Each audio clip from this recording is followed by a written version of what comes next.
नमस्ते स्टूडेंट। इस वीडियो में पढ़ते हैं हम। पिछले वीडियो में हमने पढ़ा था कि अम्ल के सामान्य परिभाषा एवं अम्ल के सामान्य गुणों के बारे में और दैनिक जीवन में रसायन के बारे में हमने कुछ डिस्कस किया था। अब हम पढ़ते हैं कि आर्हेनियस के अनुसार अम्ल की परिभाषा। आर्हेनियस के अनुसार एक वैज्ञानिक था स्वांते आर्हेनियस ने 1887 में अम्ल और क्षार की परिभाषा दी थी। तो उसके बारे में हम इस वीडियो में पढ़ेंगे कि स्वांते आर्हेनियस के अनुसार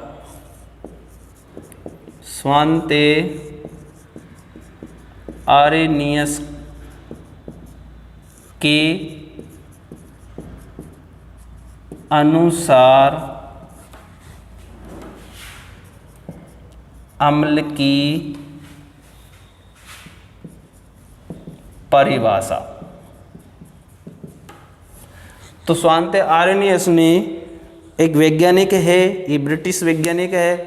तो स्वांते आर्हेनियस ने अम्ल की परिभाषा, अम्ल और क्षार की परिभाषा दोनों की परिभाषा 1857 में संकल्पना दी थी कि 1857 में इन्होंने सन 1887 में यह अम्ल की संकल्पना दी थी।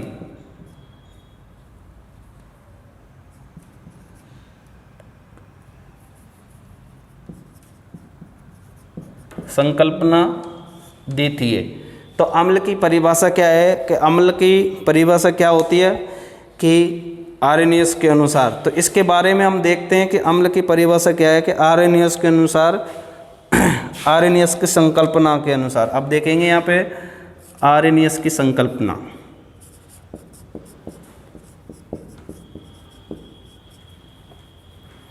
आर्हेनियस की संकल्पना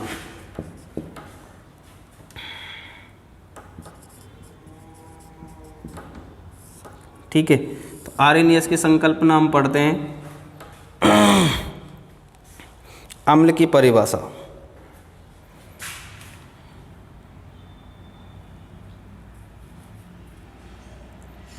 अम्ल व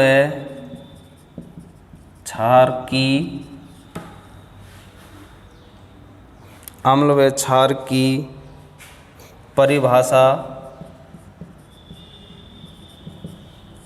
सर्वप्रथम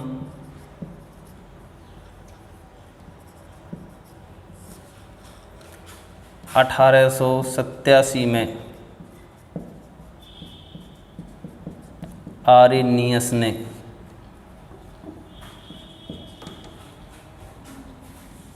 दी थी।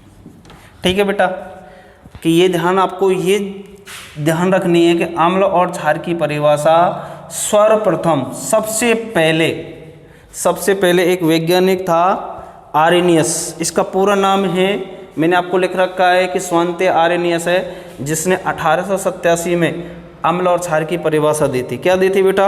अम्ल और क्षार की परिभाषा। आपसे क्वेश्चन पूछ सकता है कि अम्ल और क्षार की परिभाषा सर्वप्रथम किसने दी और किस सन में दी थी? स्वांते आर्हेनियस ने कौन से सन में दी थी? 1887 में। ठीक है। तो 1887 में इन्होंने क्या परिभाषा दी थी? किसकी? अम्ल की। तो देखते हैं।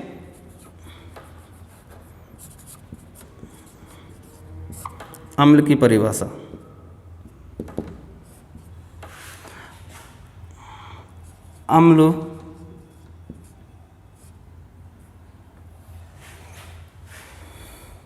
अम्ल वे पदार्थ होते हैं जो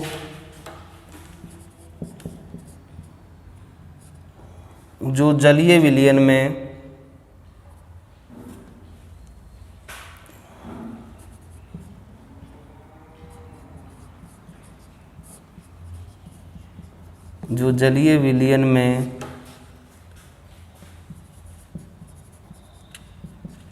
हाइड्रोजन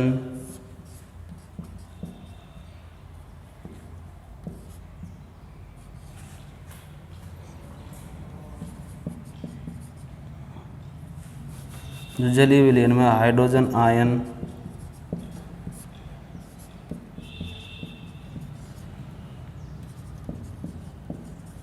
देते हैं। आर्हेनियस के अनुसार अम्ल की परिभाषा देखिए बेटा कि अम्ल वे पदार्थ होते हैं जो जलीय विलयन में हाइड्रोजन आयन या H+ आयन देते हैं, अम्ल कहलाते हैं। क्या कहलाते हैं? अम्ल कहलाते हैं। ठीक है बेटा, कि आर्हेनियस के अनुसार हम परिभाषा पढ़ रहे हैं कि अम्ल वे पदार्थ होते हैं जो जलीय विलयन में H+ आयन या हाइड्रोजन आयन देते हैं। क्या कहलाते हैं बेटा? अम्ल कहलाते हैं। अम्ल कहलाते हैं,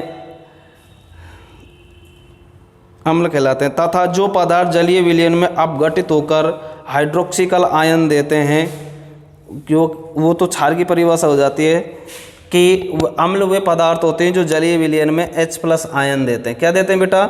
H+ आयन देते हैं। ये अम्ल की परिभाषा है। किसकी परिभाषा है बेटा? अम्ल की परिभाषा है ये। ठीक है, तो अम्ल वे पदार्थ होते हैं जो जलीय विलयन में H+ आयन देते हैं। अब देखते हैं कि जलीय विलयन में H+ आयन किस तरह से देते हैं, इसमें देखेंगे आगे।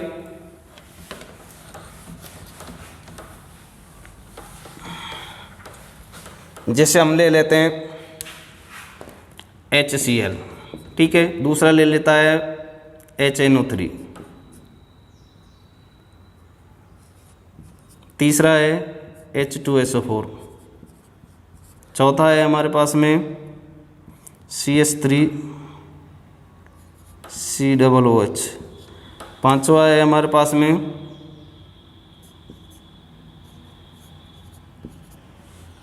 ये, तो इसको हम कहते हैं हाइड्रोक्लोरिक अम्ल।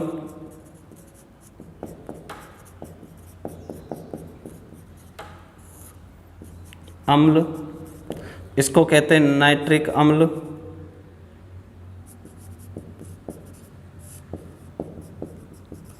इसको कहते हैं सल्फ्यूरिक अम्ल।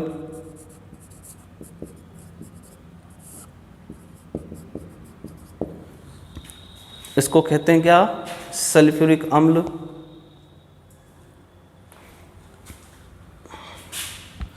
इसको कहते हैं एसिटिक अम्ल।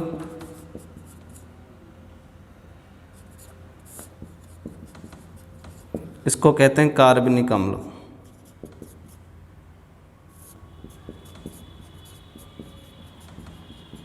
ठीक है बेटा, अब इनको हम जलीय विलयन करेंगे। इनका क्या करेंगे हम? जलीय विलयन में इनको जल में मिलाएंगे। और तो कौन सा आयन देते हैं बेटा? जल में मिलाने पर कौन सा आयन देते हैं, इनके बारे में देखते हैं, थोड़ा सा प्रयोग करके देखते हैं। इसमें इनको जलीय विलयन है, इनका ये क्या है? जलीय विलयन है। इसमें इसको मिलाएंगे जलीय विलयन में, H+ प्लस में Cl-, तो H+ में NO3-, उसके बाद में 2H+ इक्वल SO4-। ठीक है, उसके बाद में CH3, इसमें से H+ प्लस में CH3 COO-, इसमें आ जाता है H+ प्लस में HC3-। ठीक है, अब देखते हैं कि इनको हमने जैसे हाइड्रोक्लोरिक अम्ल है, H2 नाइट्रिक अम्ल है, सल्फ्यूरिक अम्ल है, एसिटिक अम्ल है और कार्बनिक अम्ल है। इन पांचों को हमने जल में इनके जलीय विलयन में किया। इनको जलीय विलयन किया तो इनमें सब पांचों में जितने भी आपने अम्ल देखे सब में H+ आयन प्राप्त हुए। क्या प्राप्त हुए बेटा? हमें H+ आयन प्राप्त हुए, यदि कि हाइड्रोजन आयन प्राप्त हुए। अतः इससे सिद्ध होता है कि अम्ल वे पदार्थ होते हैं जो जलीय विलयन में H+ आयन देते हैं। ये किसके अनुसार परिभाषा है? आर्हेनियस के अनुसार। किसके अनुसार? आर्हेनियस के अनुसार। ठीक है, तो आर्हेनियस के अनुसार अम्ल की वे परिभाषा होती है, अम्ल वे पदार्थ होते हैं जो जलीय विलयन में क्या कौन सा आयन देते हैं बेटा? H+ आयन देते हैं। जो जलीय विलयन में कौन सा आयन देते हैं? H+ आयन देते हैं। तो आपको पता है कि जलीय विलयन में कौन सा आयन प्राप्त होना चाहिए जब अम्ल कहलाते हैं? Hydrogen ion. कौन सा आयन होना चाहिए? हाइड्रोजन आयन होना चाहिए। ये सभी अम्ल जो जलीय विलयन में H+ आयन देते हैं। यहाँ मुक्त प्रोटॉन यानी कि हाइड्रोजन मुक्त यानी कि मुक्त प्रोटॉन यानी कि हाइड्रोजन आयन स्वतंत्र होता है, यानी कि स्वतंत्र अत्यधिक क्रियाशील होता है, जो जल के अणु के साथ क्रिया करके हाइड्रोनियम आयन बना देता है। यहाँ देखिए, यहाँ लिख देंगे, यहाँ मुक्त प्रोटॉन यानी हाइड्रोजन आयन, हाइड्रो आयन कोष्टक में लिख देंगे H+, अत्यधिक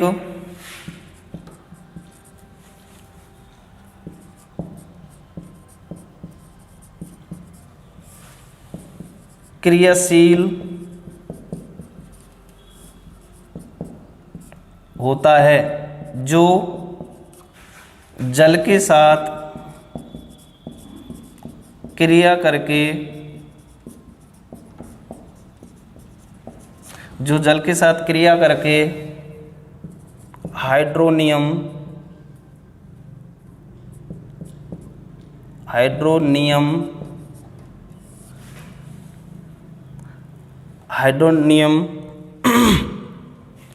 के हाइड्रोनियम कोष्टक में कर लेना H3O+ के रूप में रहता है। देखिए बेटा कि जैसे आपने देखा है कि जब अम्ल को हम जलीय विलयन में मिलाते हैं तो कौन सा आयन देता है बेटा? H+ आयन देता है। कौन सा प्लस आयन देता है? H+। अब देखिए H+, यहाँ मुक्त प्रोटॉन, यानी कि जब H+ आता है तो यहाँ मुक्त प्रोटॉन, जैसे मुक्त प्रोटॉन यानी हाइड्रोजन आयन, प्रोटॉन क्या कहा? हाइड्रोजन को, ठीक है। मुक्त प्रोटॉन आयन H+ आयन अत्यधिक क्रियाशील होता है, ये क्रिया करता है, अत्यधिक बहुत तेजी से क्रिया करता है, जो जल के अणु के साथ, जल के साथ क्रिया करके हाइड्रोनियम आयन H3O आयन के रूप में रहता है। जैसे हमने देखा है कि H+H+ प्राप्त हुआ, हमें H+H+ प्राप्त हुआ, ठीक है। तो H+H+ प्राप्त हुआ तो किसके साथ में हुआ? H2O के, तो H+ प्राप्त हो गया हमारे पास में। देखिए उदाहरण देखते हैं इसमें कि H+ है हमारे पास में, ये H+ प्राप्त हुआ और किसके साथ में? जल के अणु के साथ में। जब H+ प्राप्त हो गया तो जल के अणु के साथ में है तो ये क्रिया करेगा, इसके साथ में क्रिया कर लेगा, ये जल के अणु के साथ क्रिया करेगा तो एक H और दो H कितने हो गए बेटा? 3H। क्या हो गए? 3H प्लस में 3HO प्लस में। ये कौन सा है? H3O, यानी कि हाइड्रोनियम आयन के रूप में रहता है। कभी भी जल को, जब अम्ल को जल में मिलाते हैं तो हाइड्रोनियम आयन बनाता है और यही विद्युत का एक सुचालक के रूप में माना जाता है, ठीक है।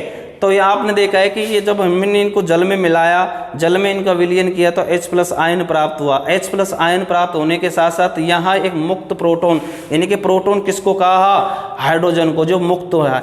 उसके बाद में ये अत्यधिक क्रियाशील होता है, जो जल के साथ क्रिया करके हाइड्रोनियम आयन बना लेता है। जैसे आप H+ प्लस में H2O इसके साथ में क्रिया कर रहा है तो H3 हो जाता है। ये हाइड्रोनियम आयन है। कौन सा आयन है बेटा? हाइड्रोनियम आयन, ठीक है।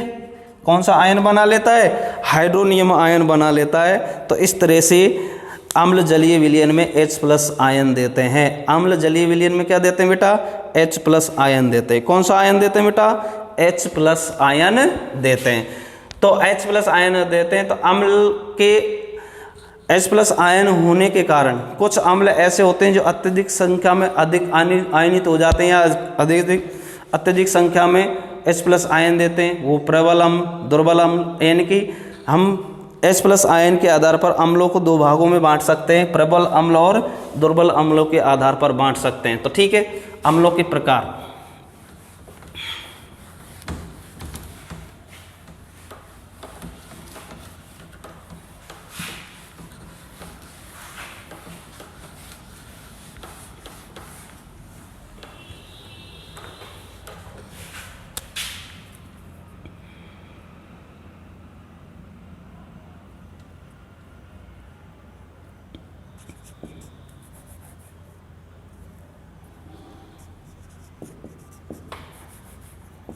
अम्लों के प्रकार, ठीक है। तो अम्ल दो प्रकार के होते हैं, प्रबल अम्ल नंबर 1, नंबर 2 है दुर्बल अम्ल।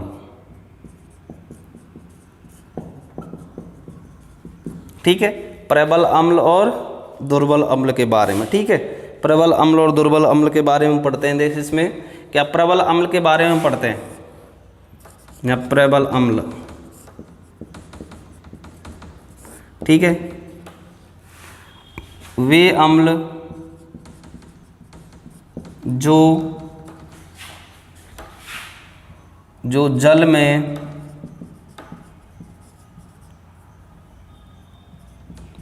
पूर्णतया आयनित हो जाते हैं, प्रबल अम्ल कहलाते हैं। क्या कहलाते हैं बेटा? प्रबल अम्ल कहलाते हैं। जो वे जल जो जल में पूर्णतः आयनित हो जाते हैं क्या कहलाते हैं? यानी कि पूरी तरह से क्या हो जाते हैं बेटा? वो घुल जाते हैं। पूरी तरह से क्या हो जाता है? घुल जाता है अम्ल। तो वो कौन सा अम्ल कहलाता है? प्रबल अम्ल। अथवा में इसकी परिभाषा दूसरी है बेटा कि वे अम्ल जो जलीय विलयन में अधिक संख्या में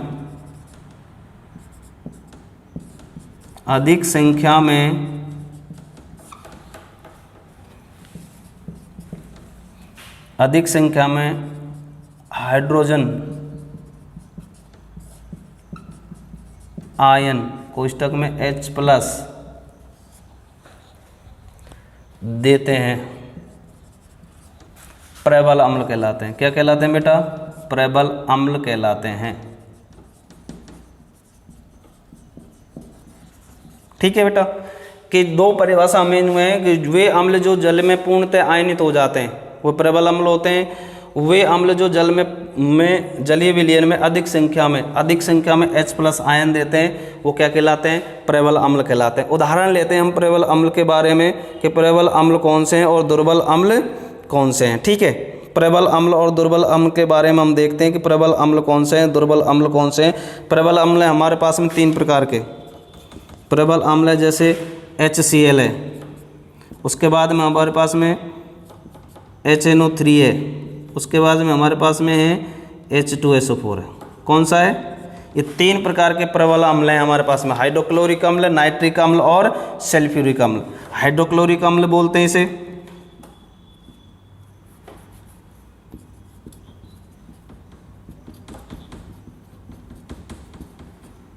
अम्ल, उसके बाद में नाइट्रिक अम्ल है, उसके बाद में सल्फ्यूरिक अम्ल है। ये 3 अम्ल ऐसे हैं जो प्रबल अम्ल के रूप में कार्य करते हैं। इन्हें हम प्रबल अम्ल कहते हैं। क्या कहते हैं बेटा? प्रबल अम्ल कहते हैं जो जलीय विलयन में अधिक संख्या में H+ आयन देते हैं। जैसे HCl है, ये पूर्ण तरह आयनित हो जाता है। HCl है, इसको जल में घोलेंगे तो ये हो जाएगा H+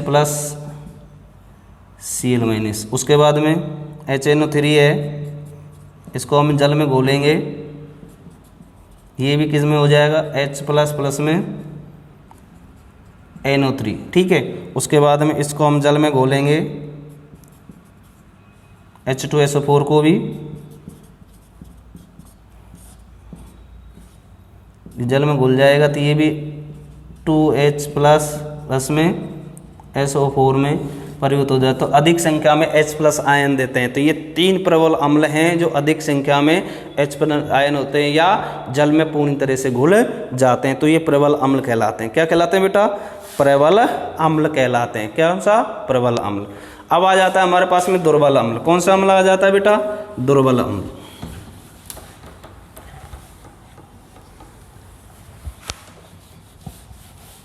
दुर्बल अम्ल के बारे में देखते हैं। इसमें दुर्बल अम्ल की परिभाषा, दुर्बल अम्ल वे अम्ल जो जल में पूर्णतया आयनित नहीं होते हैं, दुर्बल अम्ल कहलाते हैं।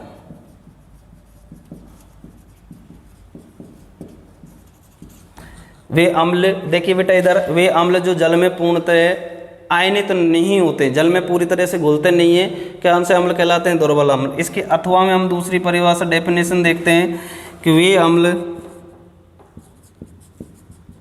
जो जलीय विलयन में